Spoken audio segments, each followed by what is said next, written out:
بسم الله الرحمن الرحيم إن الحمد لله نحمده ونستعينه ونستغفره ونعوذ بالله من شرور أنفسنا وسيئات أعمالنا من يهده الله فلا مضل له ومن يضلل فلا هادي له أشهد أن لا إله إلا الله وحده لا شريك له وأشهد أن محمدا عبده ورسوله يقول ربنا تبارك وتعالى يا أيها الذين آمنوا اتقوا الله حق تقاته ولا تموتن إلا وأنتم مسلمون وقال يا أيها الذين آمنوا اتقوا الله وقولوا قولا سديدا يصلح لكم أعمالكم ويغفر لكم ذنوبكم ومن يطع الله ورسوله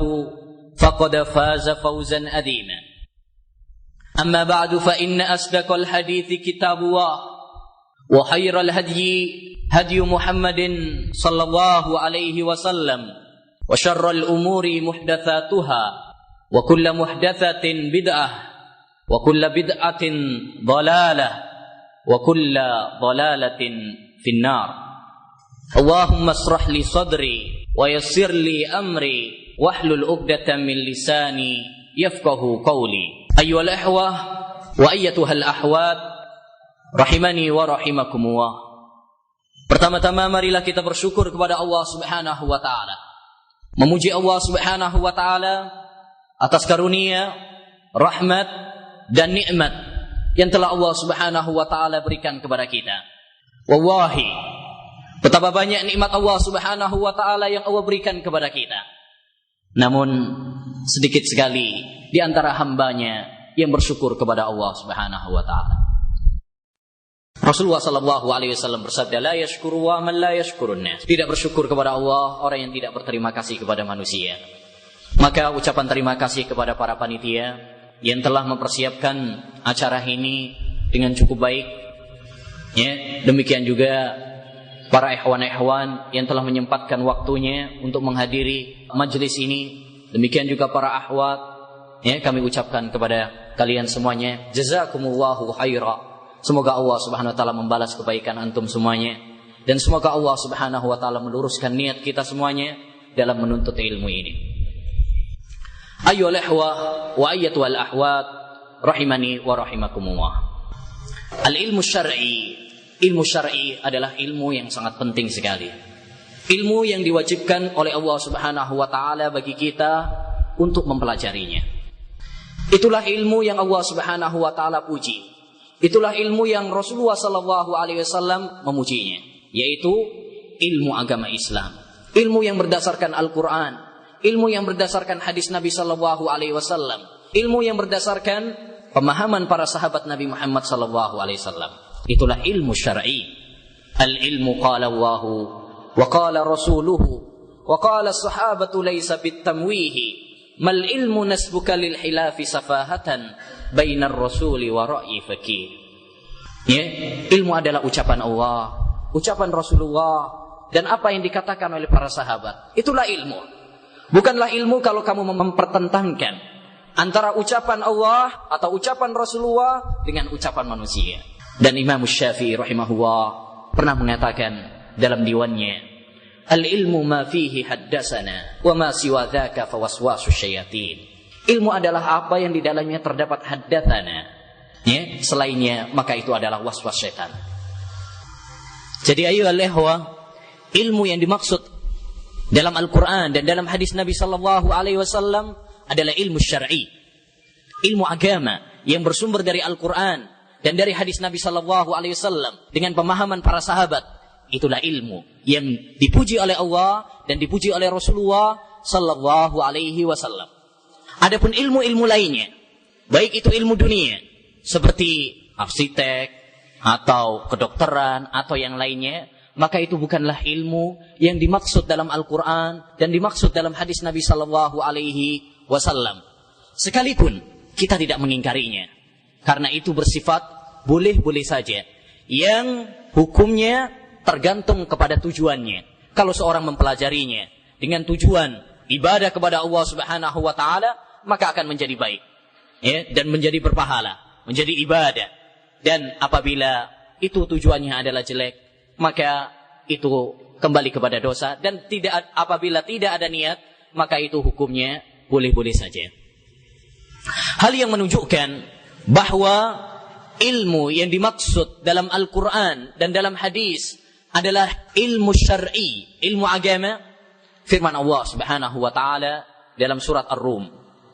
Tatkala Allah Subhanahu wa taala berfirman, "Ya'lamuna zahiran minal hayatid dunya wa hum 'anil akhirati ghafilun."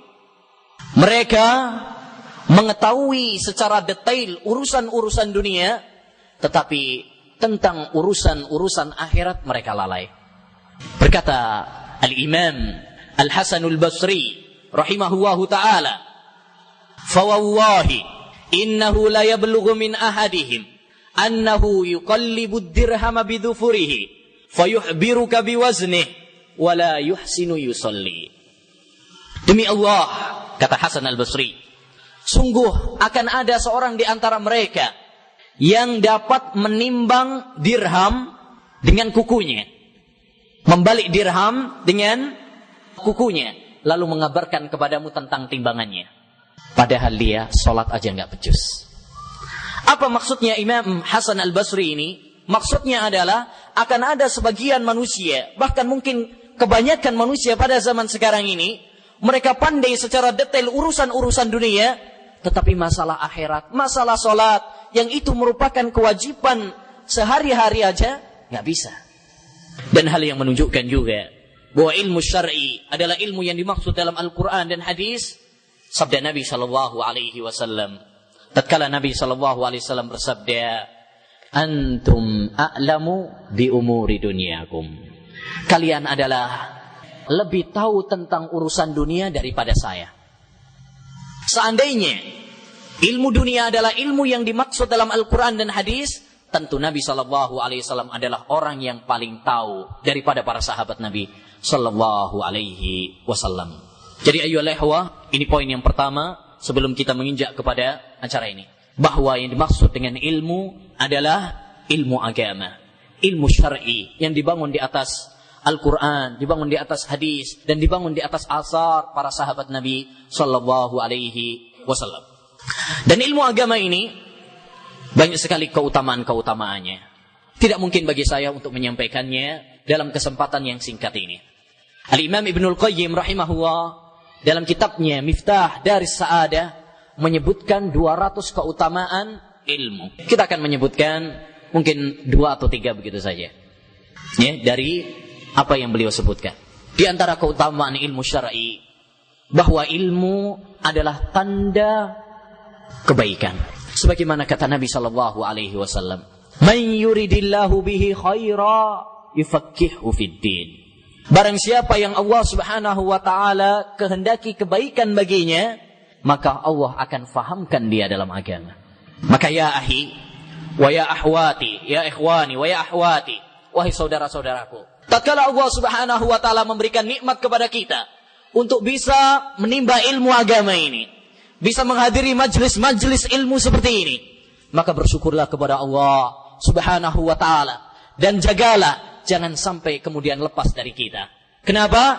Karena tatkala Allah memudahkan kita seperti ini, itu adalah tanda bahwa Allah Subhanahu wa taala menghendaki kebaikan bagi kita. Yang kedua, di antara keutamaan ilmu, bahwa ilmu adalah jalan menuju surga. Sebagaimana kata Nabi SAW dalam hadisnya yang sahih, Rasulullah SAW bersabda, "Man salaka tariqan yaltamisu fihi ilma, sahalallahu lahu bihi tariqan ilal jannah." Barang siapa yang menempuh perjalanan dalam rangka menuntut ilmu agama tentunya, maka Allah akan mudahkan baginya jalan menuju surga. Barang siapa yang menempuh perjalanan, Al-Imam Ibn Rajab dalam kitabnya Warasatul Anbiya menjelaskan bahwa menempuh perjalanan dalam rangka menuntut ilmu itu ada 2 macam. Yang pertama, melangkahkan kaki kita, ya, dari rumah misalkan ke masjid, ya, atau naik sepeda motor atau naik mobil dan sebagainya untuk menghadiri halaqah-halaqah ilmu, maka ini masuk dalam hadis ini. Yang kedua adalah seperti menghafal atau murajaah atau mencatat atau yang lainnya dari perantara-perantara ilmu. Ini juga masuk dalam kategori barang siapa yang menempuh perjalanan untuk menuntut ilmu. Apa janji Nabi SAW? Barang siapa yang menempuh perjalanan untuk menuntut ilmu, maka Allah akan mudahkan baginya jalan menuju surga. Berarti ya ahi, ilmu adalah jalan yang mengantarkan kita ke surga. Kenapa? Karena dengan ilmulah kita mengetahui mana yang benar, mana yang salah. Dengan ilmu kita mengetahui mana tauhid, mana syirik, mana bid'ah, mana sunnah, mana maksiat, mana taat. Sehingga kita bisa membedakan mana al-haq dan mana yang batil. Di antara keutamaan ilmu juga, bahwa ilmu adalah warisan para nabi. Kalau kita ingin mengarungi warisan para nabi, maka hendaknya kita memperbanyak ilmu. Nabi SAW bersabda, al-ulama warathatul anbiya. Para ulama itu adalah pewaris para nabi, ahli warisnya para nabi. Kemudian Nabi mengatakan, wa innal anbiya lam yuwarrithu dinaran wala dirhama. Para nabi itu tidak mewariskan dirham atau dinar, tidak mewariskan harta. Wa innama warrathul ilm, tetapi mereka mewariskan ilmu. Faman akhadhahu akhadha bihaddin wafir. Barang siapa yang mengambilnya, maka dia telah mengambil bagian yang banyak. Berarti kalau kita ingin mendapatkan warisan para nabi, maka hendaknya kita menuntut ilmu. Diceritakan dalam Musnad Imam Ahmad dan Sahih Ibnu Hibban dan yang lainnya, ada kisah yang menarik tentang hadis ini. Bahwasanya sahabat Abu Hurairah radhiyallahu an pernah pergi ke pasar, kemudian mengatakan kepada orang-orang yang di pasar, wahai kaum, kenapa kalian masih pada di sini semuanya? Di masjid Nabi ada pembagian warisan. Kenapa kalian masih di sini aja? Akhirnya orang-orang langsung ramai ke masjid Nabi SAW. Ya? Disangkanya ada pembagian warisan. Akhirnya mereka ke masjid. Kemudian mendapati di sana ada orang yang sholat, ada yang berzikir, ada yang mengajar, ada yang belajar, ada yang membaca Al-Quran dan sebagainya. Akhirnya mereka protes kepada Abu Hurairah. Wahai Abu Hurairah, katanya ada pembagian warisan, kok gak ada ini? Bohong kamu ini. Apa kata Abu Hurairah? Ya itu warisannya Nabi SAW. Nabi SAW bersabda, al-ulama'u warathatul anbiya. Mereka tidak mewariskan harta, tetapi mewariskan ilmu. Taib, ayyuhal ikhwah wa ayyatul akhwat rahimani wa rahimakumullah. Itulah sedikit tentang masalah ilmu dan keutamaan-keutamaan menuntut ilmu. Maka hendaknya bagi kita untuk semangat dalam menuntut ilmu. Karena menuntut ilmu hukumnya adalah wajib. Rasulullah SAW bersabda, talabul ilmi faridatun ala kulli muslim. Menuntut ilmu itu hukumnya adalah wajib bagi setiap muslim. Hadis ini sahih. Sekalipun tambahan wa muslimatin tidak ada dalam kitab-kitab hadis. Tetapi sekalipun tidak ada tambahan tersebut dalam hadis, tapi kata wa muslim mencakup laki-laki dan wanita. Sebagaimana kaum laki-laki diwajibkan untuk menuntut ilmu agama, demikian juga kaum wanita. Karena mereka juga hamba Allah Subhanahu wa ta'ala yang berkewajiban untuk beribadah atas dasar ilmu.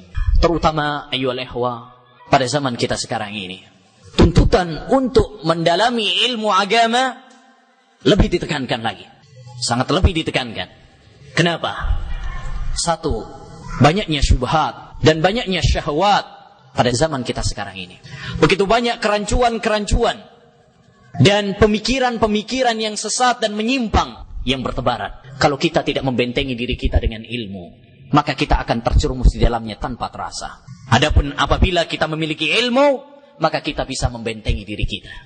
Semoga Allah Subhanahu wa ta'ala merahmati Syekhul Islam Taimiyah tatkala menasihati muridnya Imam Ibnul Qayyim. Beliau mengatakan, la taj'al qalbaka kas-safinjah, walakin ij'al qalbaka kaz-zujajah. Jangan jadikan hatimu itu seperti spon, yang kalau ada air langsung masuk. Jangan. Setiap subhat masuk, jangan. Tetapi jadikan seperti kaca. Jadikan seperti kaca. Tapi bagaimana kita akan menjadikan hati kita ini seperti kaca? kalau kita tidak memiliki ilmu yang bisa memilih dan memilah mana yang hak dan mana yang batil. Dibutuhkan ilmu.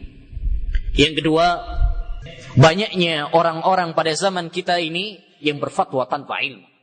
Bahkan dalam masalah-masalah yang sudah jelas, masalah-masalah yang sudah paten dalam agama Islam, masih aja diperdebatkan. Masih aja kemudian di sana diadakan diskusi, diadakan perdebatan dan sebagainya. Padahal itu adalah masalah-masalah yang sudah jelas sekali di dalam Al-Quran dan hadis Nabi Sallallahu Alaihi Wasallam.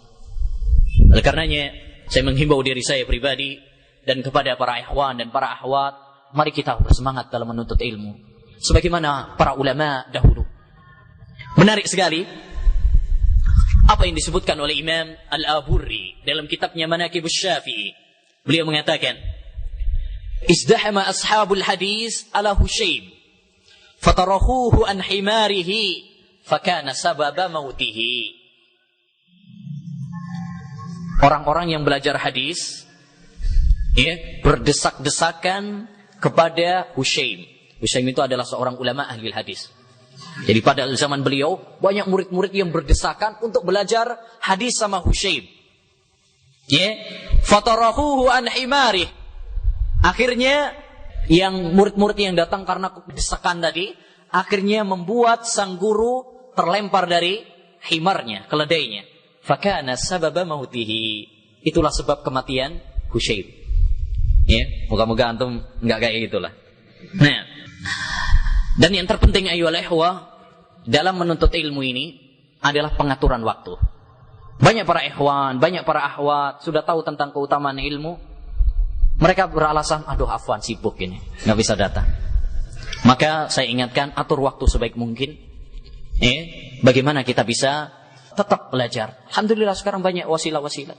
Seorang penyair pernah mengatakan, Ra'aitun nasa yaskuna zamana, wa ma li zamanina aibun siwana, naibu zamanana wal aibu fina, walau nataqa zamanu bihi romana. Banyak orang mengeluh tentang waktu. Wah sibuk banget ini. Dikit-dikit gak bisa menghadiri pengajian-pengajian. Kenapa sibuk? Alasannya, yang ini dagang lah, yang itu inilah, keluarga lah dan sebagainya. Wa ma li zamanina aibun siwana. Yang salah bukanlah waktu, tetapi kita. Kenapa yang salah bukanlah waktu? Waktu tetap aja berjalan seperti itu, bukan salah. Oleh karenanya kita nggak boleh mencela waktu. La tasubud dahar. Tapi salahkan kita yang tidak bisa mengatur waktu. Naibu zamanana wal aibu fina. Kita mencela waktu, padahal yang salah adalah diri kita sendiri. Walau nataqaz zamanu bihi la romana. Seandainya waktu bisa berbicara, tentu dia akan marah kepada kita.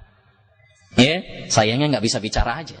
Mungkin kalau bisa bicara, dia akan protes kepada kita. Yang salah kamu, bukan saya. Demikian.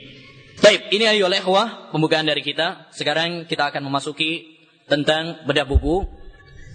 Sebuah kitab yang ditulis oleh Ustadzuna Al-Karim Yazid bin Abdul Qadir Jawas, hafidhahullah ta'ala wa ra'ah wa atala umrah fi ta'atillah.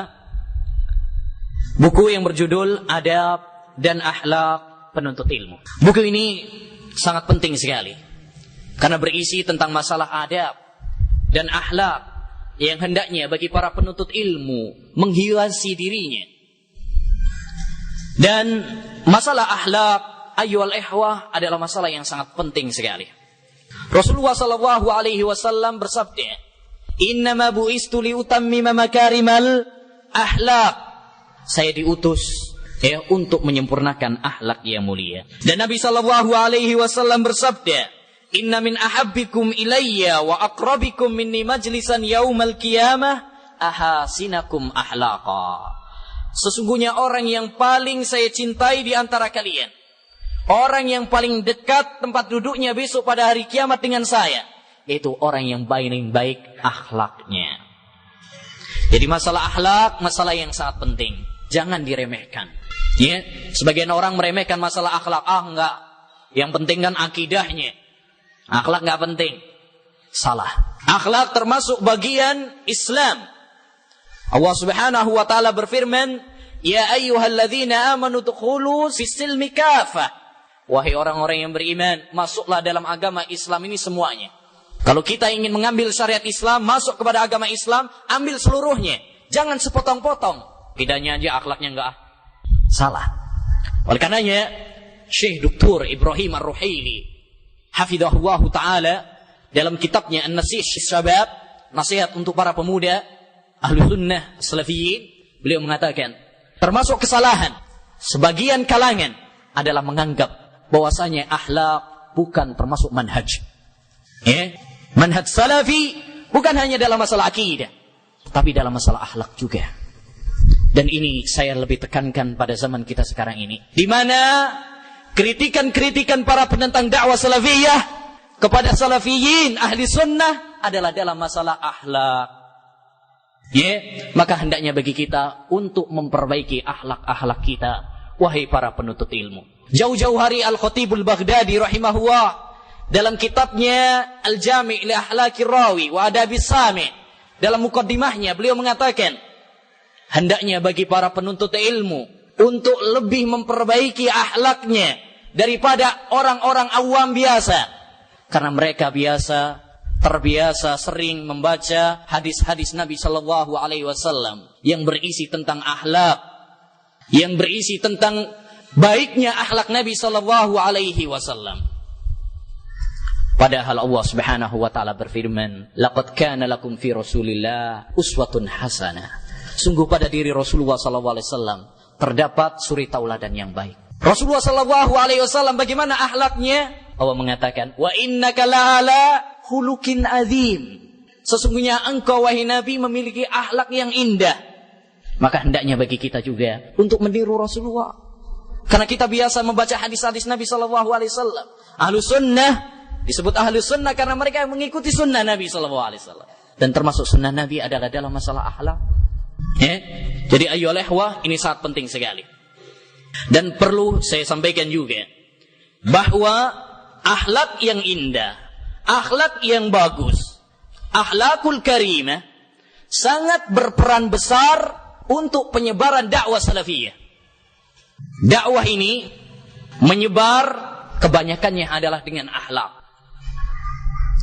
Akhlak yang besar, akhlak yang indah memiliki peran yang sangat besar tentang tersebarnya dakwah. Ingin bukti? Saya akan memberikan dua bukti. Yang pertama, bagaimana peran akhlak untuk menjadikan manusia menerima agama Islam, menjadikan orang-orang kafir masuk kepada agama Islam. Buktinya tidak terlalu jauh. Buktinya adalah sejarah masuknya Islam ke Indonesia. Terlepas dari polemik panjang di antara para ahli sejarah Indonesia, kapan agama Islam masuk ke Indonesia? Apakah abad ke-7 Hijriah, ataukah pada abad yang ke-10, atau pada abad yang ke-1? Sebagian ahli sejarah mengatakan seperti itu. Terlepas juga dari perselisihan para ahli sejarah, apakah Islam yang pertama kali masuk ke Indonesia ini adalah Islam yang murni, yakni ahlu sunnah wal jamaah, ataukah sufi? Dan terlepas perselisihan di kalangan para ahli sejarah, apakah Islam yang pertama kali masuk ini adalah di Sumatera ataukah di Jawa? Terlepas dari semua itu, tapi para ahli sejarah Indonesia bersepakat bahwa Islam masuk ke Indonesia bukan dengan pedang, bukan dengan kekerasan, tapi dengan akhlakul karimah. Di mana orang-orang Indonesia waktu itu, yang notabene Buddha dan Hindu, mereka tertarik dengan Islam karena para dai yang mengajarkan kepada Islam, mereka memiliki akhlak-akhlak yang indah. Bukti yang kedua, bagaimana peran akhlak untuk menyebarkan dakwah salafiyah, menarik orang dari ahlul bid'ah kepada ahlus sunnah. Buktinya adalah apa yang dikisahkan oleh Al-Imam Al-Bassam dalam kitabnya Ulama'un Najd, dalam biografi Syekh Ahmad bin Isa, salah seorang ulama Najd. Dikisahkan bahwa beliau adalah seorang ulama yang kerja bisnis kain. Kerjanya bisnis kain. Dan dia ngambil kainnya dari seorang bos yang bernama Abdul Qadir Tilimsani. Dan dia adalah seorang sufi. Bosnya sufi. Syekh Ahmad bin Isa dalam bisnisnya ini sangat menerapkan akhlak yang indah. Cicilannya bagus. Kalau janji dia tepati dan sebagainya. Sampai-sampai Syekh bosnya sendiri Abdul Qadir Tilimsani mengatakan, 40 tahun lamanya saya bisnis dengan manusia, tapi saya tidak mendapati seorang yang lebih baik akhlaknya daripada kamu, wahai Wahabi. Ya, karena dia masyhur termasuk pengikutnya Syekh Muhammad bin Abdul Wahab. Dia mengatakan, 40 tahun lamanya saya bisnis dengan orang-orang, tapi saya tidak mendapati orang yang lebih baik daripada kamu, wahai Wahabi.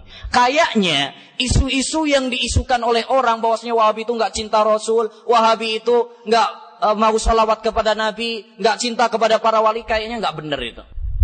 Baru setelah itu diterangkan oleh Syekh Ahmad bin Isa, iya itu nggak benar, itu dusta. Gimana kami dituduh bahwasanya kami tidak salawat kepada Nabi? Padahal madhab kami, madhab Hambali, karena orang-orang Saudi itu kan rata-rata madhabnya Hambali. Madhab kami, orang yang tidak bersolawat dalam tasyahud, sholatnya tidak sah. Gimana dikatakan kami nggak bersolawat? Orang kami mengatakan, orang yang nggak bersolawat pada tasyahud sholat, itu nggak sah sholatnya. Jadi semua itu adalah tuduhan bus. Akhirnya dengan diskusi, dialog, kemudian dia menerima dakwah salafiyah. Bandingkan ini ayyuhal ikhwah, akhlak yang mulia dalam bisnis, dalam perdagangan, dengan akhlak sebagian para ikhwan yang terkadang hutang nggak bayar, janji tidak ditepati, sehingga kadang ada cibiran dari orang. Mendingan bisnis sama orang-orang awam daripada sama ikhwan. Ya, oleh karenanya hendaknya bagi kita untuk membenahi akhlak, untuk membenahi adab. Ya, karena ini berkaitan juga tentang dakwah, berkaitan juga tentang penyebaran dakwah salafiyah Ahlus Sunnah wal Jamaah. Kembali kepada permasalahan, yaitu tentang akhlak talibul ilm. Pada halaman yang kelima, Al-Ustaz Hafizahullah Ta'ala mengatakan, buku yang ada di hadapan pembaca merupakan buku berjudul Adab dan Akhlak Penuntut Ilmu. Di dalamnya penulis jelaskan tentang keutamaan mempelajari adab-adab dalam menuntut ilmu, serta beberapa adab Islam yang seharusnya terdapat pada para penuntut ilmu. Penulis jelaskan masalah adab-adab penuntut ilmu ini, karena masalah ini sangatlah penting. Sebab banyak dari para penuntut ilmu yang lupa atau tidak menaruh perhatian sama sekali tentang masalah ini. Sehingga ia menjadi seorang penuntut ilmu yang kaku, kasar, tidak punya adab, bahkan bersikap kurang ajar kepada orang tua dan guru mereka yang mengajarkan ilmu yang bermanfaat kepadanya. Wallahul musta'an. Hanya kepada Allah kita minta pertolongan. Yani banyak para penuntut ilmu yang kurang ajar sama ustadznya sendiri, yang dahulunya mengajarkan kepadanya ilmu-ilmu tentang akidah, ilmu tentang manhaj, ilmu tentang ibadah. Setelah dia merasa sedikit bertambah ilmunya, kemudian dia malah mentakdir ustadznya sendiri. Ya? Kemudian dia malah mencela ustadznya sendiri. Sebagaimana kata penyair, "Faya ajaban liman rabbaitu tiflan, ulakimuhu bi atrafil banani, uallimuhu rimayata kulla yaumin. Falamma stadda sa'iduhu ramani, uallimuhu al-futuwata kulla waqtin, falamma tarra syaribuhu jafani. Fakam allamtuhu nadmal qawafi, falamma qala qafiyatan hajani." Sungguh mengherankan orang yang saya didik sejak kecil. Ya, saya suapi dengan jari jemari saya. Kemudian saya mengajarkan kepadanya memanah. Setelah dia pintar memanah, dia malah memanah saya. Ya, saya mengajarkan kepada dia akhlak yang baik kepada manusia. Setelah tumbuh kumisnya, dia malah berbuat kasar kepada saya. Saya ajarkan dia untuk membuat syair. Ya, setelah dia pandai, baru membuat satu syair saja, dia malah membuat syair untuk mencela saya. Ya. Nah, ini adalah murid-murid yang durhaka kepada ustadznya. Bahkan ada sebagian para penuntut ilmu yang kurang memperhatikan adab kepada orang tuanya. Waliyadzubillah. Padahal birrul walidain dalam Islam sangat ditekankan. Berbuat baik kepada orang tua sangat ditekankan. Nah, jadi ini ayolah ikhwah, mempelajari adab, akhlak penuntut ilmu sangat penting sekali. Disebutkan oleh Imam Adz-Dzahabi rahimahullahu taala dalam Syiar A'lamin Nubala, annahu kana yajtami'u fi majlisil Imam Ahmad 5,000 aw yazidun. Ya, yang belajar di majelisnya Imam Ahmad itu sebanyak 5.000 orang lebih. Jadi muridnya Imam Ahmad itu kalau lagi pengajian 5.000 orang lebih. nahwu 500 yaktubun wal bakuna yata'allamuna minhu husnal adabi wasam. 500 belajar ilmu kepada Imam Ahmad, yang lebihnya belajar adab dan akhlaknya Imam Ahmad. Berarti berapa lebihnya? Sekitar 4.500. Yang 500 yang cuma belajar. Yang 4.500-nya belajar adab. Ya. Yang lainnya lagi mengatakan, ihtalaftu ila Abi Abdillah sintai asrasana wa huwa yaqra'ul musnad ala auladi fama katabtu anhu hadisan wahida innama kuntu anduru ila hadyihi wa ahlakih. Ya, saya belajar kepada Abu Abdillah 12. Abu Abdillah di sini Imam Ahmad bin Hanbal. 12 tahun lamanya belajar musnad Imam Ahmad. Ya, saya tidak belajar hadis kepadanya. Hanya saja saya belajar akhlak darinya.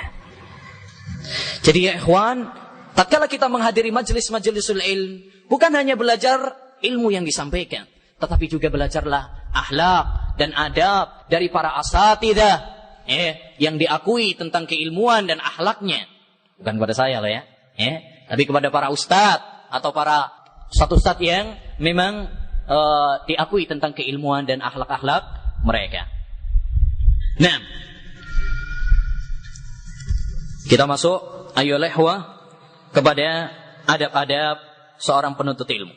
Halaman yang 11. Beliau mengatakan adab pertama, mengikhlaskan niat dalam menuntut ilmu.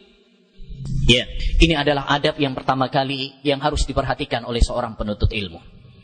Dan termasuk keindahan penulis ini, beliau memasukkan ini adalah adab yang pertama. Karena ikhlas adalah pondasi pertama dalam setiap ibadah. Dan menuntut ilmu termasuk bagian ibadah yang sangat mulia. Ya, oleh karenanya para ulama ahlul hadis dalam kitab-kitab hadis biasanya mereka mencantumkan terlebih dahulu innamal a'malu binniyat. Hadis yang pertama kali mereka cantumkan adalah innamal a'malu binniyat. Sungguhnya setiap amalan itu tergantung kepada niat. Kenapa para ulama tersebut mengawali kitab-kitab mereka dengan hadis ini?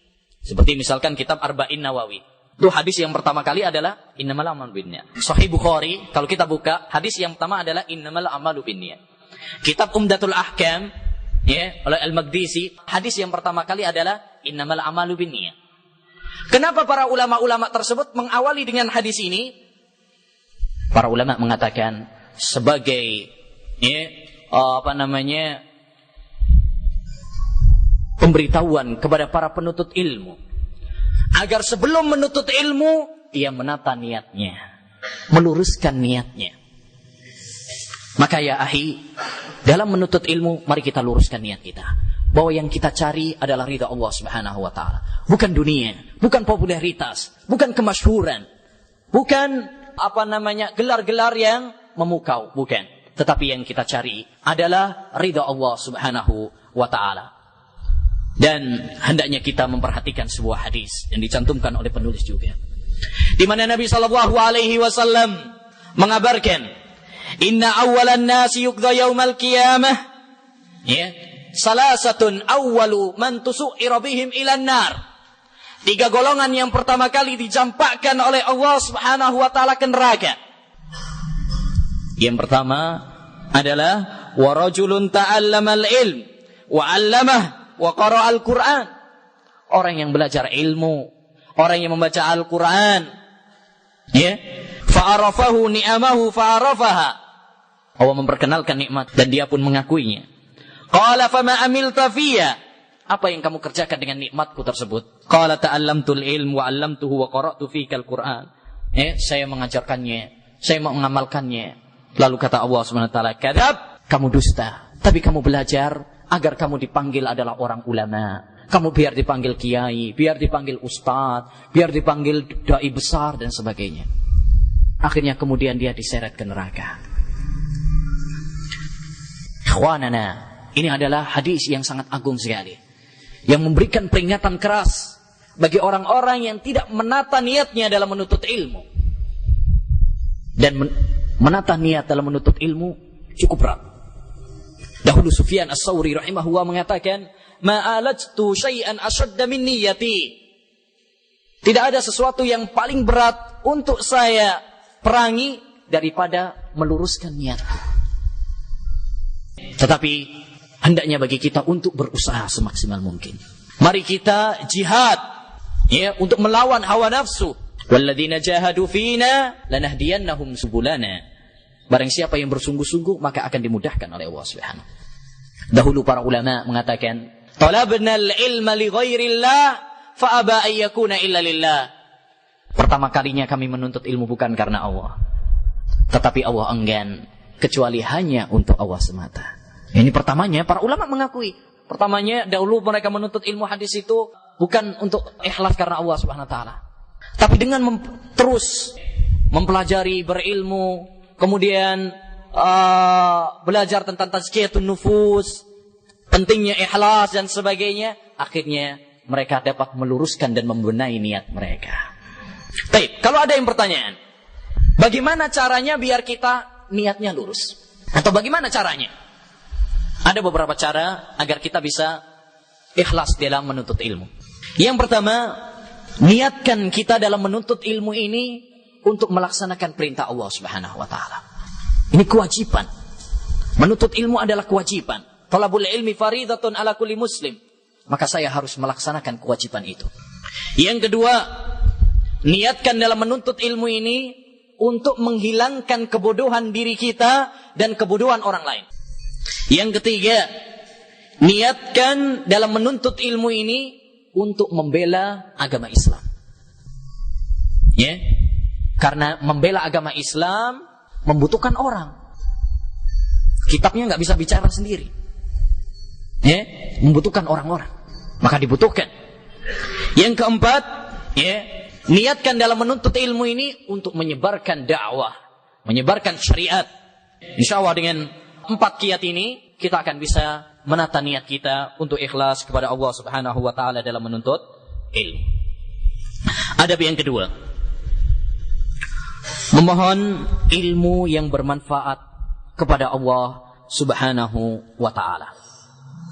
Hendaknya bagi seorang penuntut ilmu untuk memohon ilmu yang bermanfaat kepada Allah Subhanahu wa taala dan memohon pertolongan kepadanya dalam mencari ilmu serta selalu merasa butuh kepada Allah Subhanahu wa taala. Ya, kita semuanya dilahirkan oleh Allah Subhanahu wa taala dalam keadaan jahil dan bodoh. Ya, tidak ada yang bisa mengajari kita tentang ilmu agama ini kecuali Allah Subhanahu wa taala. Kita semuanya adalah fakir, miskin. Kita semuanya membutuhkan Allah Subhanahu wa taala. Oleh karenanya dalam salat kita selalu membaca iyyaka na'budu wa iyyaka nasta'in. Hanya kepada Engkau kami beribadah ya Allah, dan hanya kepada Engkau kami minta pertolongan. Syekhul Islam Taimiyah rahimahullah mengatakan, seperti dinukil oleh Imam Ibnul Qayyim dalam Madarijus Salikin, iyyaka na'budu yudridu ar-riya wa iyyaka nasta'in yudridu al-kibriya. Ya, iyyaka na'budu, hanya kepada Engkau kami beribadah. Penggalan kata ini, kata Syekhul Islam, untuk mengusir riya. Mengusir, ya, cari sanjungan orang, ya, cari pujian orang. Wa iyyaka nasta'in, dan hanya kepada Engkau kami minta pertolongan. Ini adalah untuk menghilangkan kesombongan.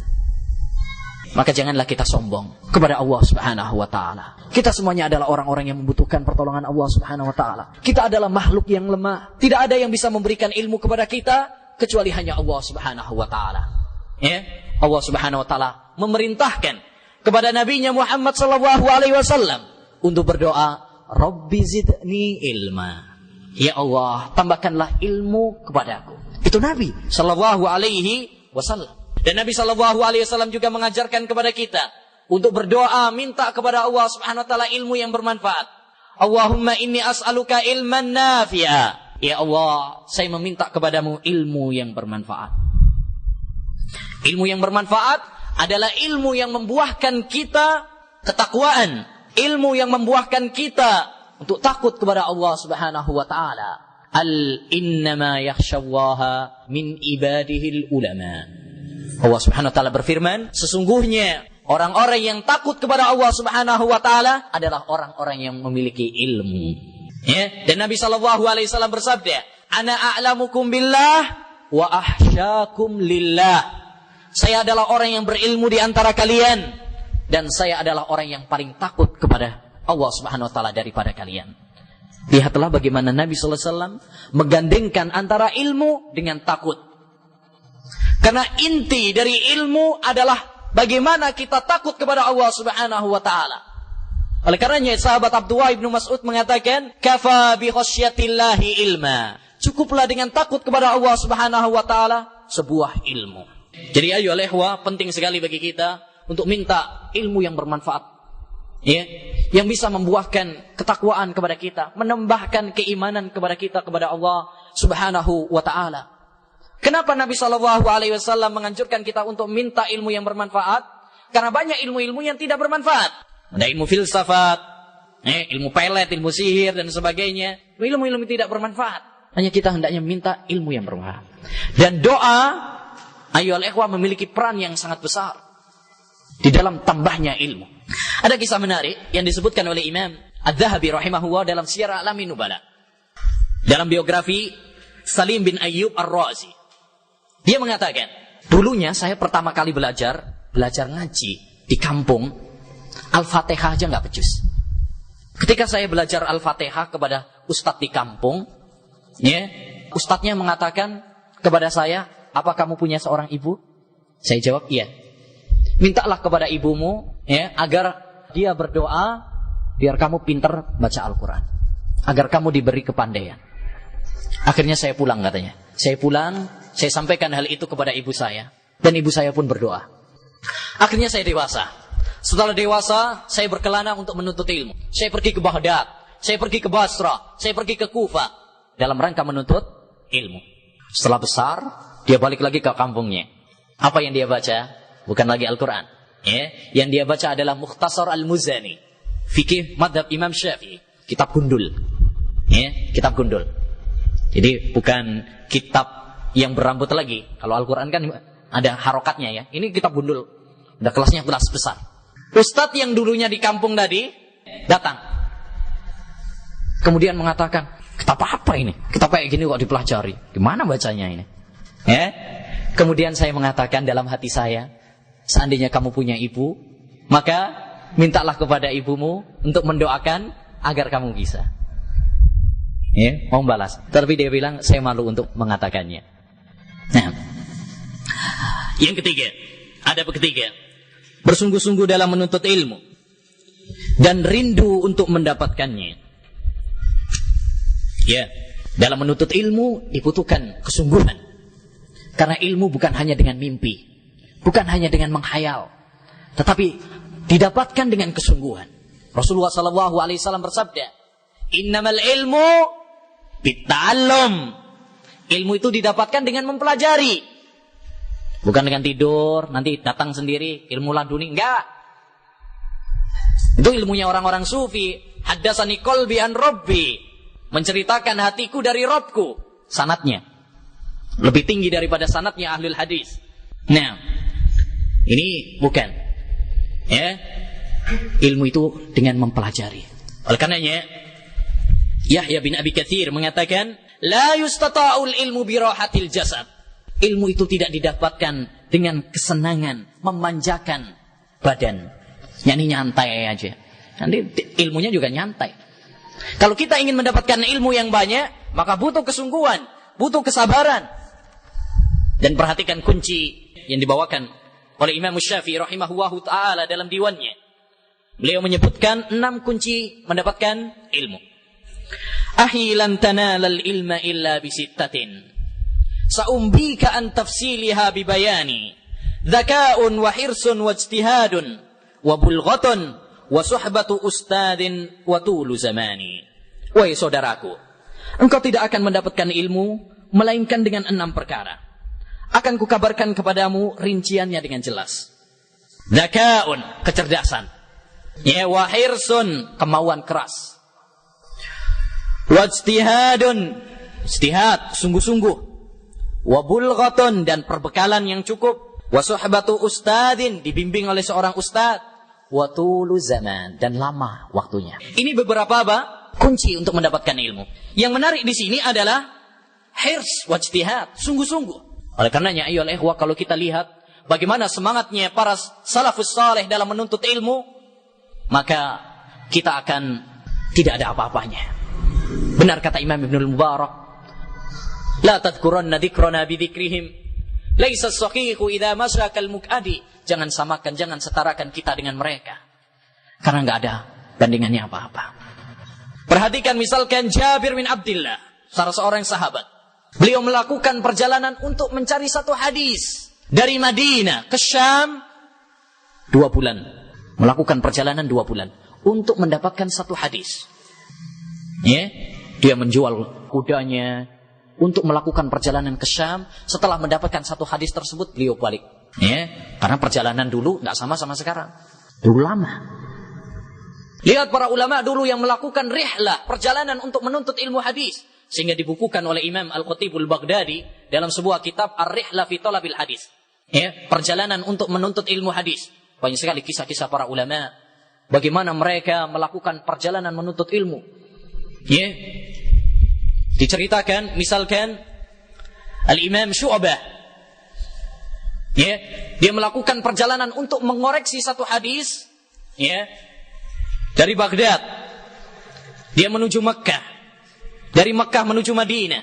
Dari Mekkah lagi ke Baghdad lagi, ke Kufah, Basrah, dan seterusnya, untuk meneliti satu hadis. Sa'id bin Musayyab mengatakan, saya melakukan inni la arhalu al-layali wasyuhur li talabi hadisin wahid. Saya melakukan perjalanan bermalam-malam, berbulan-bulan untuk mencari satu hadis. Sekarang Masya Allah, kita mudah sekarang ini. Ya, buku sudah ada, ya, majalah ada, tinggal semangatnya yang kurang. Kalau para ulama, mereka untuk mencari satu hadis saja melakukan perjalanan yang begitu, ya, jauh. Bahkan Al-Imam Ibnul Jauzi misalkan menceritakan dalam perjalanan menuntut ilmu mereka dengan sekarang jauh loh ya. Sekarang itu kan Masya Allah, ada pesawat, ada ini, mudah. Kalau dulu perjalanan dalam menuntut ilmu susah. Sehingga diceritakan dalam perjalanan mereka ada yang kelaparan, ya, ada di antara mereka yang sampai kencing darah, ada di antara mereka yang perbekalannya itu cuman roti keras. Imam Ibnul Jauzi misalkan, dia menceritakan dalam kitabnya Sayyidul Khatir, perbekalan saya dalam menuntut ilmu itu roti keras.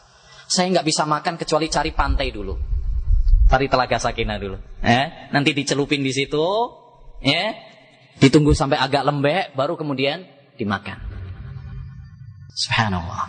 Ya, sehingga dengan semangat-semangat mereka itulah akhirnya ilmu yang mereka dapatkan berbarokah. Maka hendaknya bagi kita untuk semangat dalam menuntut ilmu. Fakun rajulan rijluhu fit thara wa hammatu himmatihi fit thuraya. Jadilah kamu seorang yang kakinya di bumi tapi semangatmu di langit. Semangat di dalam menuntut ilmu sangat dibutuhkan ayyuhal ikhwah. Kesabaran, sabar, ulet di dalam menuntut ilmu memerlukan panjang waktu. Al-Imam Ahmad bin Hanbal, dia mengatakan, inni la ata'allamu ahkamal haidi tis'a sinin ma fahimtuhu. Saya belajar masalah haid itu 9 tahun baru saya paham. 9 tahun. Ya, baru kemudian apa? Faham. Sekarang kita Masya Allah, 1 hari 2 hari daurah pengennya langsung jadi ulama. Butuhkan waktu yang lama, butuhkan kesabaran. Sebagian orang ya belajar bahasa Arab sebentar, langsung kemudian putus asa. Perlu kesabaran dalam menuntut ilmu. Diceritakan oleh As-Sa'di tentang biografi Al-Kasai, seorang ulama ahli nahwu, memiliki kisah yang sangat menarik. Dia awal-awal menuntut ilmunya, bahasa Arab nggak bisa, ini belajar lagi nggak bisa, akhirnya putus asa.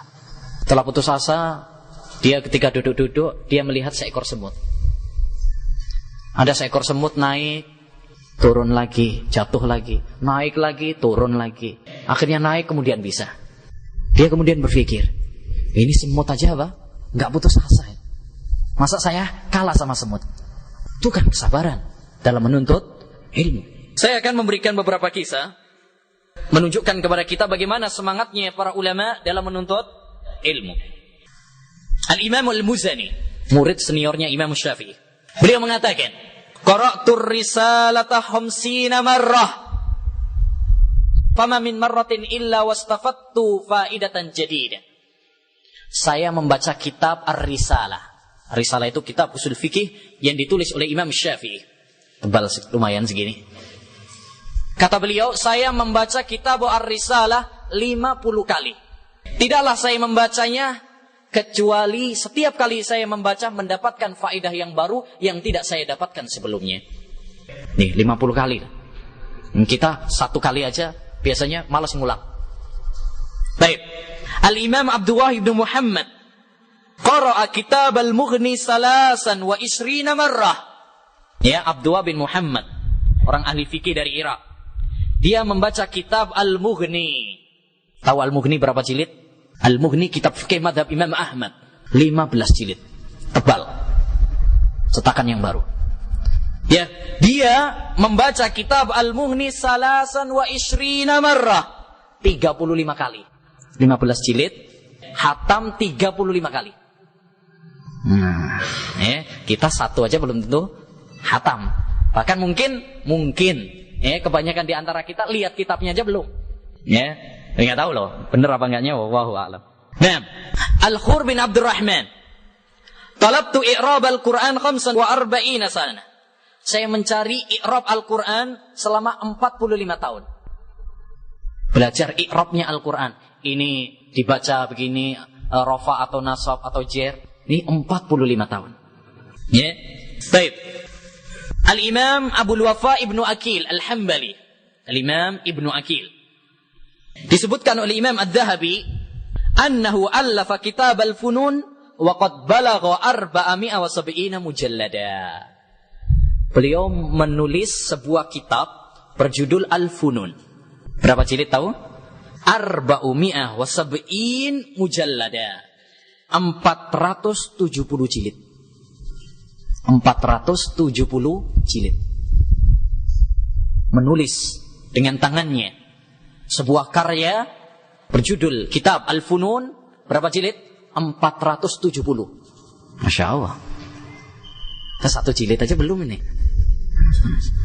Baik, ayolah ihwa. Kisah-kisah tentang semangat mereka banyak sekali. Nggak mungkin kita sampaikan semuanya di sini.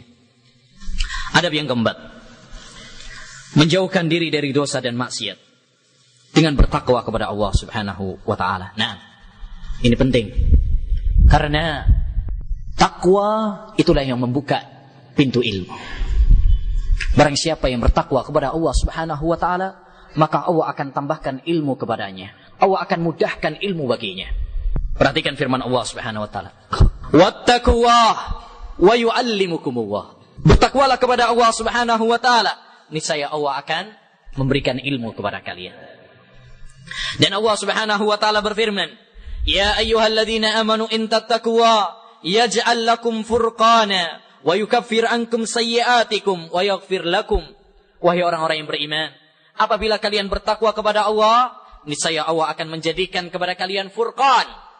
Furqan adalah pembeda antara kebenaran dan kebatilan. Dengan ilmu kita bisa membedakan mana yang benar, mana yang salah. Wa yukaffir ankum sayyi'atikum. Yang kedua, keutamaan yang kedua dari takwa adalah Allah akan mengampuni dosa-dosa kita. Wa yaghfir lakum, dan menutupi dosa-dosa kita. Ini keutamaan-keutamaan takwa. Dan keutamaan takwa banyak sekali. Syekh Ibnu Utsaimin rahimahullah taala punya kitab Fawaidut Taqwa. Faedah-faedah takwa. Beliau menyebutkan 100 lebih dari faedah takwa. Ya, diambil dari Al-Quran. Jadi takwa ayyuhal ikhwah sangat berperan besar untuk tambahnya ilmu. Adapun orang-orang yang bermaksiat, bagaimana dia akan mendapatkan ilmu? Dahulu Al-Imam Syafi'i rahimahullahu ta'ala pernah mengeluh kepada gurunya Waqi' ibn al-Jarrah tentang jeleknya hafalan beliau. Syakautu ila Waqi'in su'a hifdhi fa arsyadani bitarkil ma'asi wa qala bi anna al-ilma nurun wa nurullahi la yu'tahu 'asi. Ya, saya pernah mengeluh kepada Waqi', gurunya, Waqi' bin al-Jarrah, tentang jeleknya hafalan saya. Lalu dia mengatakan kepada saya, tinggalkanlah maksiat.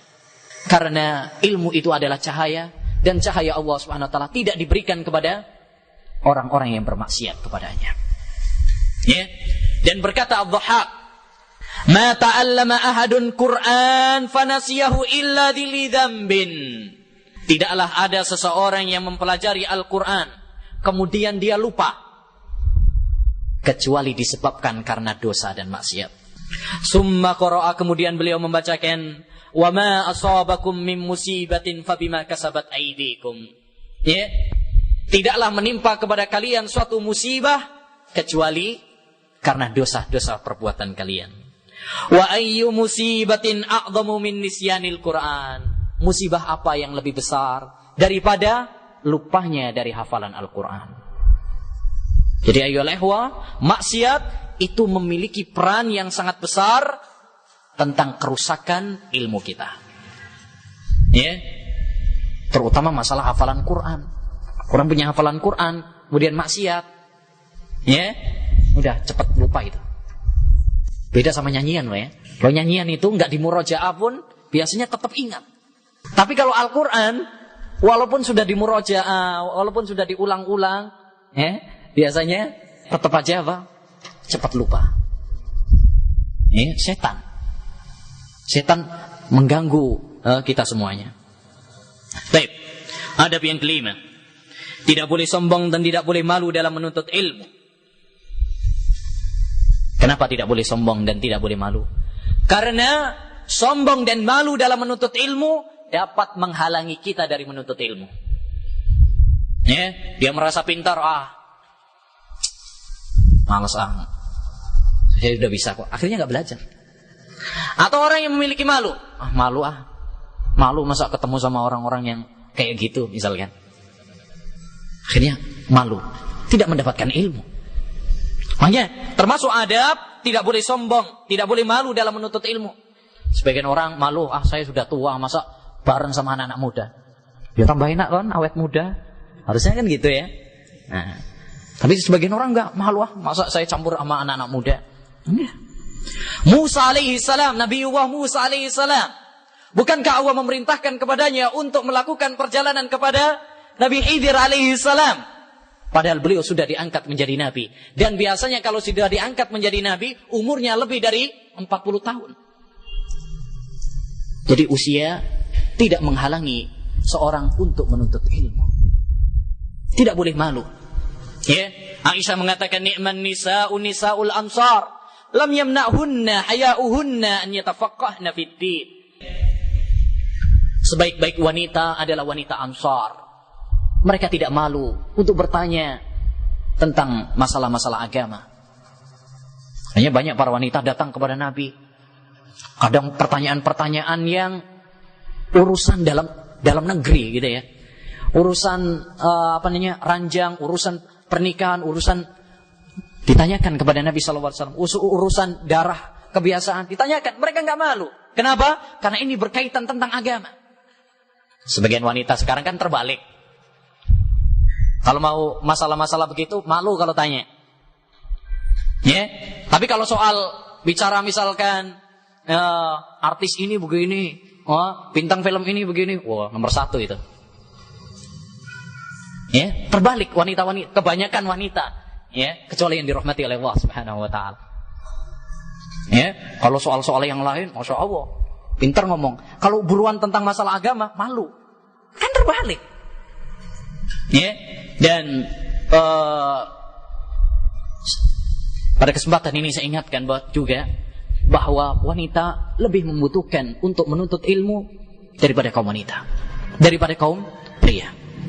Mereka lebih harus dianjurkan untuk menuntut ilmu. Karena banyak berkaitan tentang permasalahan-permasalahan yang mereka jahil tentangnya. Banyak kaum wanita tidak mengerti tentang darah haid. Membedakan darah haid dengan darah istighatsah saja tidak bisa. Padahal itu berkaitan tentang hukum-hukum yang banyak. Berkaitan dengan sholatnya, berkaitan dengan puasanya, berkaitan tentang hubungannya dengan suaminya dan sebagainya. Oleh karenanya Imam Ibnul Jauzi dalam kitabnya Ahkamun Nisa dia mengeluh tentang keadaan wanita-wanita pada zamannya. Ya, di mana mereka banyak meremehkan tentang masalah menuntut ilmu. Itu pada zamannya Imam Ibnul Jauzi. Bagaimana dengan pada zamannya kita sekarang? Ya.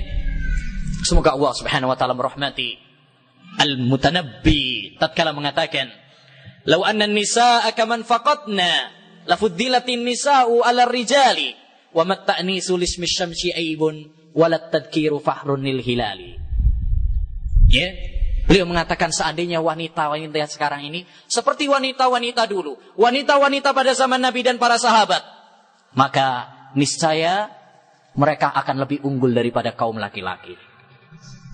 Ya, para wanita pada zaman sahabat, masya Allah, sampai mereka datang kepada Nabi SAW, iri, wahai Nabi, saya adalah utusan kaum wanita. Ya, mereka meminta kepada saya untuk menyampaikan. Kita ini iri. Ya, kamu nih sering sama sahabat-sahabat kita, sahabat-sahabat Nabi SAW yang kaum laki-laki, enak sering bersama kamu, jihad bersama kamu, sholat berjamaah dengan kamu. Sedangkan kita kaum wanita, ya, kita minta pengajian wahai Nabi. Subhanallah. Kata Al-Hafidz Ibnu Hajar Fathul Bari, ini menunjukkan semangatnya para wanita pada zaman sahabat Nabi SAW dalam menuntut ilmu. Dan wanita penting juga dalam menuntut ilmu. Ya. Nah, dan dahulu disebutkan di Maroko ada seorang wanita yang bernama Wiqayah, menjadi ulama. Para ulama-ulama di Maroko, kalau dia mendapatkan masalah yang rumit, kalau nggak bisa menemukan jawabannya, mereka pergi kepada wanita ini, Wiqayah. Seraya mengatakan, ya, inna hayya bina ilal wiqayah, fa inna isabataha khairun min isabatina. Mari kita pergi kepada Wiqayah, karena sorbannya lebih baik daripada sorban-sorban kita. Sorban yang dipakai oleh Wiqayah lebih baik daripada sorban-sorban yang kita pakai. Kita membutuhkan para wanita-wanita yang memiliki ilmu agama, karena mereka adalah madrasah, sekolahan sebelum sekolahan umum. Ya, sekolahan yang pertama kali adalah sekolahan dalam rumah tangga. Maka kita membutuhkan para wanita yang bisa mendidik anak-anak kita, generasi kita, ya, selanjutnya yang bisa membimbing kita dalam agama Allah Subhanahu wa taala. Al-ummu madrasatun idza a'dattaha a'datta syi'ban tibal a'raqi. Seorang ibu adalah, ya, al-ummu madrasatun, seorang ibu adalah sebuah madrasah, sebuah sekolahan. Kalau kamu mempersiapkannya, berarti kamu mempersiapkan generasi yang canggih. Baik. Adab yang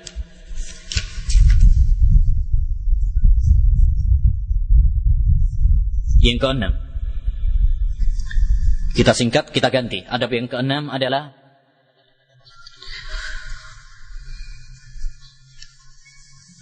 kita seorang talibul ilm memperhatikan masalah hafalannya. Menghafal kitab, menghafal ilmu, mencatatnya, dan mengulang-ulang pelajaran. Ini penting. Ayolah ikhwah. Yang pertama yaitu hendaknya bagi kita untuk menghafal, karena ilmu itu adalah dengan hafalan. Para ulama mengatakan al-ilmu fis sudur, la fis sutur. Ilmu itu adalah apa yang ada di dalam dada, bukan apa yang di dalam kitab. Ya. Al-ilmu madahul al-hammam. Ilmu yang sebenarnya itu adalah ilmu yang bisa masuk WC. Apa maksudnya? Kalau antum bawa kitab, masa mau kitabnya dibawa ke WC? Enggak kan? Tapi kalau ilmu yang di dalam hati bisa masuk WC. Itu ilmu yang sebenarnya, yaitu ilmu yang ada di dalam hafalan. Ya, maka penting bagi kita untuk menghafal. Ya, walaupun kita mungkin bukan santri atau bukan pelajar di pondok, apa-apa kita hafal, terutama dalil-dalil yang kita butuhkan semampunya. Ya, semampunya. Ini penting. Ya, masa kemudian kalau kita ditanya suatu masalah, bentar saya lihat dulu bukunya. Ya, bentar. Iya kalau bukunya ada. Kalau bukunya di rumah, kan nyari dulu, lama, kelamaan. Baik. Yang kedua yaitu perhatian tentang masalah mencatat. Mencatat ilmu. Ini penting juga. Rasulullah SAW mengatakan, qayyidul ilma bil kitabah. Ya, ikatlah ilmu itu dengan kitabah, dengan tulisan. Dan para ulama kita rahimahumullah telah memberikan contoh-contoh yang baik dalam mencatat ilmu. Jadi ayyuhal ikhwah, ini satu hal yang saya nasihatkan juga, bahwa untuk mengikat ilmu adalah dengan tulisan. Ini penting sekali. Al-Imam Syafi'i rahimahullah ta'ala pernah mengatakan, al-ilmu saydun wal kitabatu qayduh. Qayyid suyudaka bil hibalil wathiqah. Faminal hamaqati an tasida ghazalatan wa tatrukuha bainal khalaiqi taliqah. Ilmu itu adalah buruan. Ya, sedangkan tulisan adalah ikatannya. Kita ikat buruan tersebut dengan ditulis.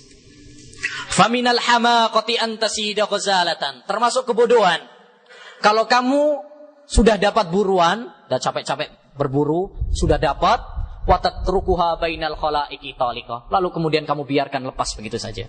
Udah capek-capek berburu, setelah dapat dibiarkan begitu aja, lepas. Kita juga seperti itu. Jangan sampai kita sudah menghadiri capek-capek, udah mengeluarkan waktu kita, tenaga kita, menghadiri majelisul ilm, kemudian enggak dicatat. Betapa banyak para ikhwan yang lengah dalam masalah ini. Dia menghadiri majelis ilmu, dia sering mendapatkan ilmu, tapi karena tidak dicatat, sehingga saya kemarin dengar itu dari ustadz itu, cuma nggak tahu ya gimana sekarang. Coba nanti saya tanyakan. Catat ilmu, dalilnya, surat ini, hadisnya ini, sehingga hal itu akan lebih bermanfaat, lebih memantapkan kita, lebih memantapkan bagi kita. Al-Imam Syafi'i rahimahullah ta'ala pernah suatu malam didapati oleh Al-Khumaidi tengah malam nyala lampunya. Ketika ditanyakan, wahai imam, kenapa kamu menyalakan lampumu di tengah malam seperti ini? Dia mengatakan, saya ingat suatu tentang ilmu, maka saya langsung mencatatnya. Khawatir besok lupa. Nah itu Imam Syafi'i. Imam Syafi'i yang beliau adalah orang yang kuat hafalannya. Beliau khawatir lupa. Di tengah-tengah malam, catat. Bagaimana dengan kita yang hafalannya pas-pasan? Yang hafalan kalau tidak dikatakan dhaif jiddan, lemah sekali. Sering sekali kita mendengarkan tapi kemudian lupa. Maka perlu dicatat. Dan saya sarankan pada antum semuanya untuk memiliki sebuah buku khusus gitu ya. Buku khusus yang menyimpan ilmu-ilmu yang indah. Yakni setiap kali kita mendapatkan ucapan indah, misalkan kita catat di sebuah dokumen khusus. Istilahnya fawaid. Kita kumpulkan sebagaimana para ulama rahimahumullah ta'ala memiliki buku-buku tentang fawaid, dicatat, dibukukan. Nah, ini masalah akidah, masalah akhlak. Sehingga kita enak. Suatu saat kita mendapatkan atau membutuhkan, kita tinggal murojaah. Kita tinggal melihat kepada buku catatan itu. Nah, ini penting sekali.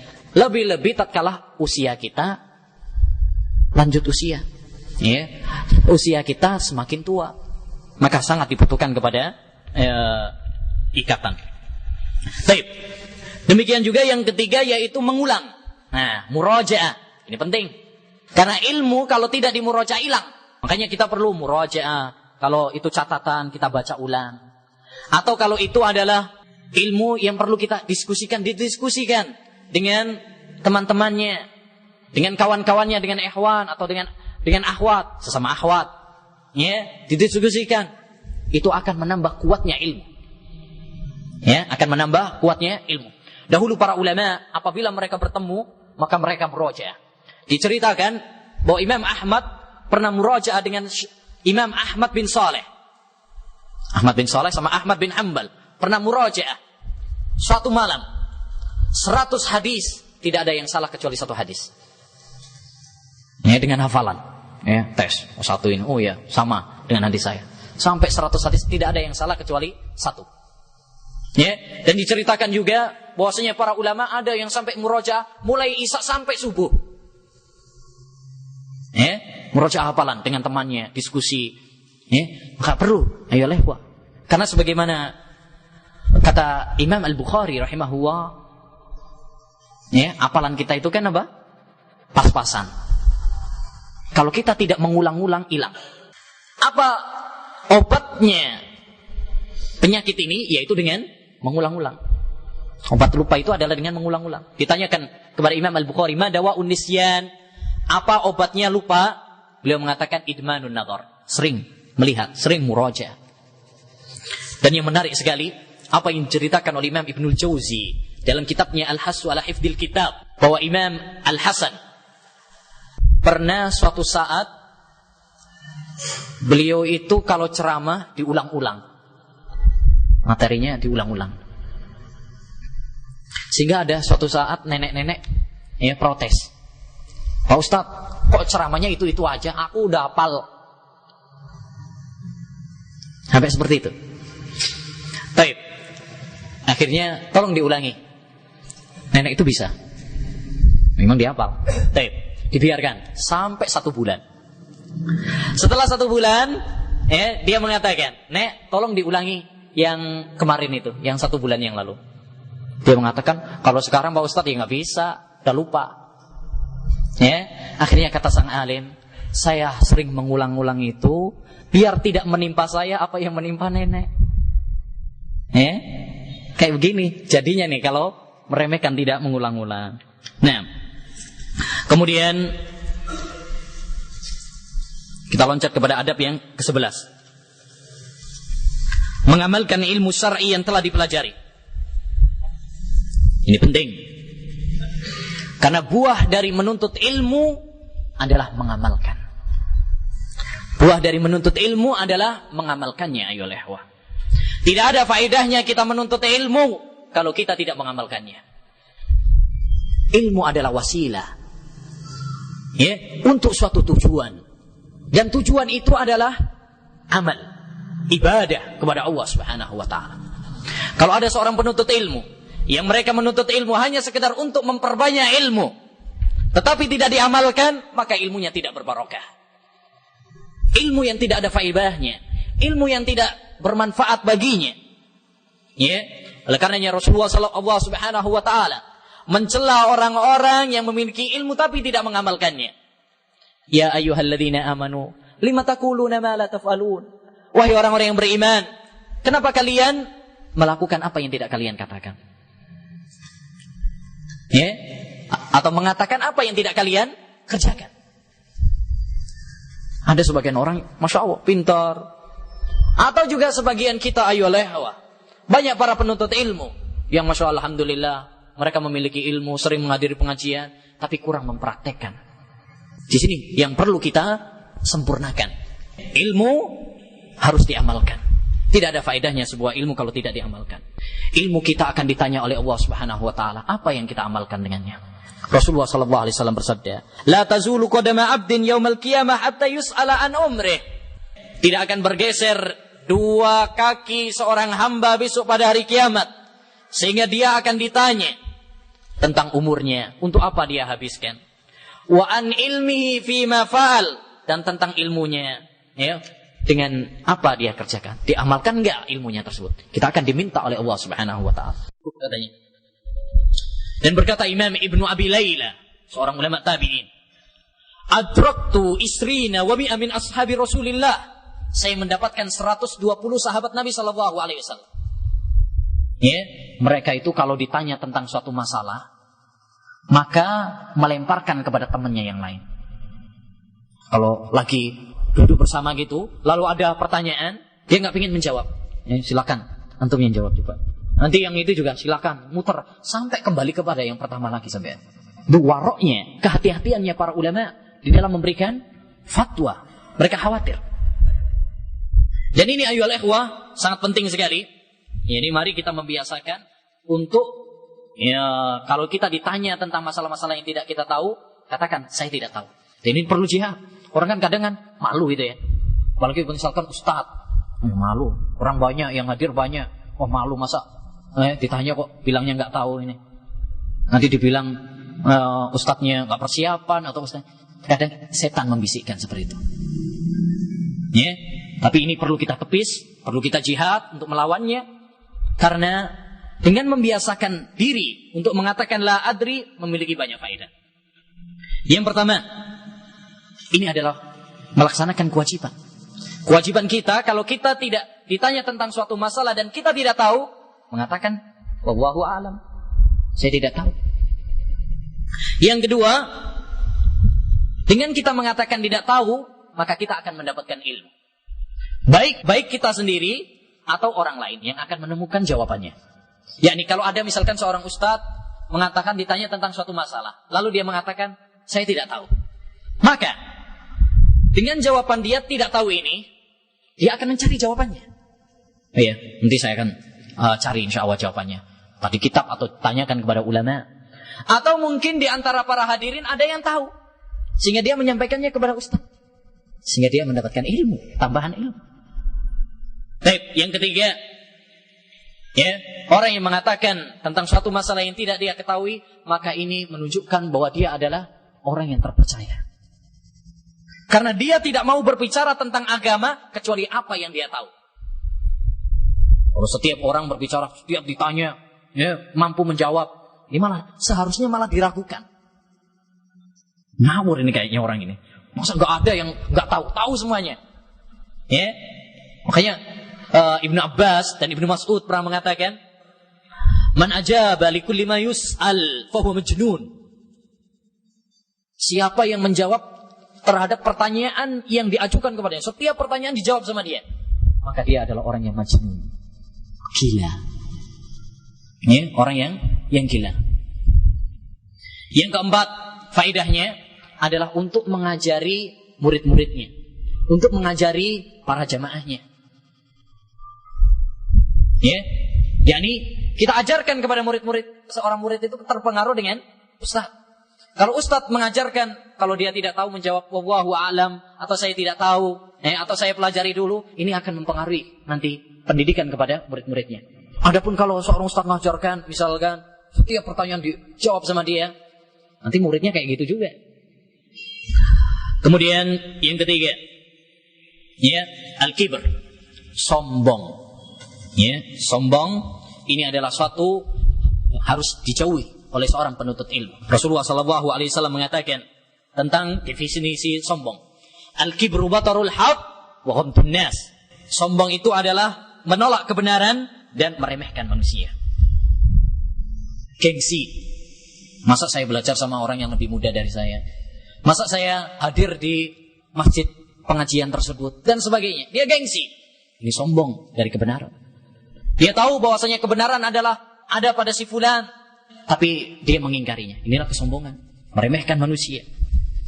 Dan hendaknya bagi para penuntut ilmu untuk menghiasi dirinya dengan tawadhu, lawan dari sombong. Ya, seorang ulama mengatakan, "Yambaghi lil alimi an yadha'a at-turaba 'ala wajhihi tawadhu'an lillah." Hendaknya bagi seorang alim untuk meletakkan pasir di kepalanya untuk tawadhu kepada Allah Subhanahu wa taala. Hendaknya bagi kita untuk tawadhu, memiliki akhlak. Jangan mentang-mentang masya Allah memiliki ilmu sehingga dia sombong terhadap muridnya, sombong dengan masyarakatnya. Ini adalah orang yang tidak faedah ilmunya. Ini bagi kita untuk menghiasi diri dengan tawadhu. Bertambah kita ilmu kita, hendaknya menambah kita tawadhu. Orang itu kalau bertambah ilmunya akan bertambah tawadhu. Seharusnya begitu. Bukan bertambah ilmu bertambah sombong, tidak. Bertambah ilmu seharusnya bertambah tawadhu. Sebagaimana dikatakan oleh seorang ulama, al-ilmu salasatu ashbar. Ilmu itu 3 tingkatan. Man dakhala shibral awal takabbar. Siapa yang masuk kepada tingkatan yang pertama akan sombong. Ini. Biasanya orang kalau baru ngaji, tahu dikit aja masalah sombong. Ya, seakan-akan sudah menguasai betul. Seakan-akan dia yang paling pandai di desanya, di kampungnya, di perumahannya. Ya, wa man dakhala shibras sani tawadha. Barang siapa yang masuk kepada tingkatan yang kedua, yakni lebih dalam lagi, maka dia akan tawadhu, rendah. Merendah. Wa man dakhala shibras salis alima annahu la ya'lamu syai'a. Barang siapa yang masuk kepada tingkatan yang ketiga, lebih dalam lagi, maka dia akan mengetahui bahwa dia adalah orang yang bodoh. Jadi bertambah kita mempelajari ilmu, masih banyak. Ya, kita akan tahu bahwa masih banyak permasalahan-permasalahan yang belum kita ketahui. Kalau kita misalkan pergi ke suatu maktabah, ya, sekarang maktabah Lipia atau maktabah mana, datang ke sana, banyak kitab-kitab yang belum kita baca. Banyak kitab-kitab yang belum kita baca. Al-Quran sama tafsirnya aja belum tentu kita pelajari semuanya. Bagaimana kita akan sombong? Padahal masih banyak ilmu-ilmu yang belum kita dapatkan, belum kita pelajari. Ilmu itu seperti lautan. Ya, kita mungkin baru setetes saja belum dapat. Ilmu itu luas. Ya, oleh karena itu para ulama rahimahullah tidak mengenal lelah dalam menuntut ilmu. Al-Imam Ahmad rahimahullah dengan kealimannya, ya, dan kesungguhannya sampai lanjut usia beliau tetap menuntut ilmu. Sehingga dikatakan kepadanya, wahai imam, kamu sudah menjadi seorang ulama, apakah kamu tetap menuntut ilmu? Beliau mengatakan, ana ilal an talibu ilmin. Sampai sekarang saya tetap menuntut ilmu. Beliau mengatakan, ma'al mahbarah ilal makbarah. Bersama tinta sampai ke liang kubur. Ya? Dan pernah dikatakan kepada Imam Ibnul Mubarak rahimahullahu ta'ala, wahai imam, seandainya kamu meninggal dunia lalu dihidupkan lagi, apa yang kamu minta? Beliau mengatakan, saya akan minta kepada Allah Subhanahu wa ta'ala untuk menjadikan saya seorang penuntut ilmu hadis. Bahkan Imam Ahmad bin Hanbal rahimahullah dalam keadaan yang kritis, beliau tetap menuntut ilmu. Kita tahu dalam sejarah bahwa Imam Ahmad pernah dipenjara karena mempertahankan akidah Al-Quran kalamullah. Quran adalah kalamullah, ucapan Allah, firman Allah, bukan makhluk. Beliau dipenjara. Dalam penjara beliau bertemu dengan Al-Hasan Asy-Syaibani, temannya Imam Abu Hanifah. Di sana dia mengatakan kepada Hasan, hadisni bi ahaditsa an Rasulillah anil mashi fil khuffain. Ya, ceritakanlah kepada saya hadis-hadis Rasulullah SAW tentang mengusap sepatu. Ya, dalam keadaan di penjara dan besok akan dibunuh, akan dipancung. Maka Hasan mengatakan, ya hada, fi misli hada taqulu hada. Wahai orang ini, aneh sekali. Dalam keadaan kita yang kritis seperti ini, besok kita akan dipancung, kamu mengatakan seperti itu? Apa jawab ini Imam Ahmad? Inni uridu an alqallaha wa ana talibu ilmin. Saya ingin menghadap Allah Subhanahu wa taala, bertemu kepada Allah Subhanahu wa taala, sedangkan saya sebagai seorang penuntut ilmu. Allahu akbar. Itulah ucapan-ucapan para ulama yang tidak mengenal lelah, ya, dalam menuntut ilmu.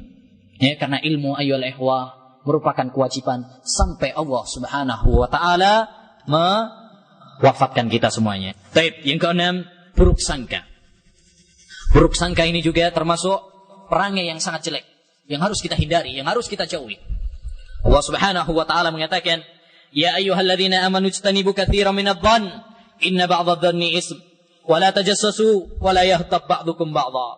Wahai orang-orang yang beriman, jauhilah oleh kalian buruk sangka, karena buruk sangka itu adalah dosa. Nah, kemudian perhatikan, wa la tajassasu, jangan kalian cari-cari kesalahan. Wa la yaghtab ba'dukum ba'dha, dan jangan kalian ghibah, ngomongi orang di belakang. Perhatikan ayat ini saling berkaitan. Ayat ini saling berkaitan. Allah melarang kita untuk suudzon, berjelek sangka. Kenapa? Karena orang kalau jelek sangka, maka dia akan tajassus, cari-cari kesalahan. Kalau dia tajassus, cari-cari kesalahan, maka akibatnya akan ghibah, akan ngomongkan, oh udah dapat nih dokumennya, buktinya udah dapat, akhirnya disebarkan. Ya, demikian. Oleh karena ayyuhal ikhwah, hendaknya bagi kita untuk menjaga persaudaraan kita. Jangan sampai kita digoyang oleh setan gara-gara suudzon, berjelek sangka seperti ini. Banyak persaudaraan retak, persahabatan retak gara-gara suudzon. Gara-gara si fulan teman kita enggak datang dalam akad pernikahan kita suudzon, wah itu kayaknya udah enggak senang lagi sama saya. Udah enggak temenan lagi. Ya akhi, berikan udzur kepada saudara. Hendaknya kamu husnudzan, berbaik sangka kepada saudara. Barangkali dia punya udzur, barangkali sakit, barangkali dan barangkali seterusnya. Berikan udzur kepadanya. Pernah Yunus bin Ubaid ketika wafat anaknya, maka seorang mengatakan kepadanya, Ibnu Aun lam ya'ti ilai. Ya, Ibnu Aun, seorang temannya, dia tidak datang mengunjungimu ketika wafat anakmu. Ya, beliau mengatakan, Innana idza wathiqna bimawaddati ahad la yadurruna alla ya'tiyana. Sesungguhnya kita, kalau kita sudah berteman akrab, maka dia tidak memadaratkan kalau dia tidak datang kepada kami. Demikian husnudzan para ulama yang perlu kita tiru. Jangan sampai ayyuhal ikhwah kita retak persaudaraan kita, persahabatan kita hanya gara-gara masalah-masalah yang sepele. Hendaknya bagi kita Ahlus Sunnah wal Jamaah untuk menjaga persatuan kita. Kita adalah kaum yang ghuraba. Kita adalah orang-orang yang asing di tengah perumahan kita, di tengah-tengah masyarakat kita, kampung kita, tempat kerja kita, bahkan mungkin di tengah-tengah keluarga kita. Apakah kita dengan jumlah yang sedikit ini, kemudian kita malah berpecah belah, kemudian kita bermusuhan, kemudian kita saling caci-mencaci di antara kita semuanya? Semoga Allah merahmati Hasan al-Basri tatkala beliau mengatakan, Ya ahlas sunnah, tarahamu fima bainakum, fa innakum aqallun nas. Wahai ahlus sunnah, hendaknya kalian saling mencintai di antara kalian, karena kalian adalah orang yang paling sedikit jumlahnya.